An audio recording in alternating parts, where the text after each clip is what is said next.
কি বলবো, আপনারা কি জানতে চান? আর এখানে এত সাংবাদিক কিভাবে এলো? হ্যাঁ না, দাদা বাবু আমাদেরকে ভালোবাসে, কিন্তু আমার দেশের জনগণকে ভালোবাসে না। মোদি আমাদেরকেই ভালোবাসতো, আমাদের ভালোবাসার কারণে এখন আমরা আর দেশে থাকতে পারি না। বহুত ভালোবাসা দিছে।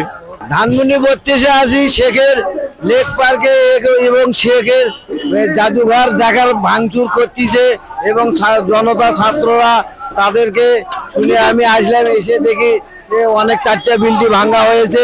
এই শুনে আমার আনন্দিত লাগলো। এই ফেসিবাদ সরকার খুব নির্যাতন করছে বাংলাদেশের সাধারণ মানুষক এবং জেল জুলুম দিছে এবং অনেক মায়ের খোল খালি করছে এবং দিল্লিতে বসে আবার ভাষণ দিতে। বাংলাদেশে আমি লাইভে আমার জায়গা জমি রয়েছে, তোমরা আওয়ামী লীগ দল এবং স্বেচ্ছাসেবক লীগ দল এবং ছাত্র দল, তোমরা ভাইরা সজাগ থাকো এই লাইভে কথা বলার কারণে। এবং ছাত্র জনতা ভাইরা আবার আন্দোলন উচ্চিত হয়ে তার বাড়ি ভাঙচুর করা হয়েছে, এই জন্য আমি দেখতে এসেছি। শেখ প্রধান ভারত থেকে আইন রাখার দরকার। শেখ প্রধান ভারত থেকে আইন রাখার দরকার।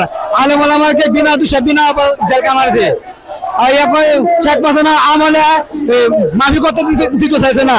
আল্লাহর বিরুদ্ধে কথা বলে, আল্লাহর বিরুদ্ধে কথা বলে, কথা বলে, কথা বুঝতে হবে ভাই। শেখ প্রধান ভারত থেকে আনার পরে আয়না টাকা দরকার।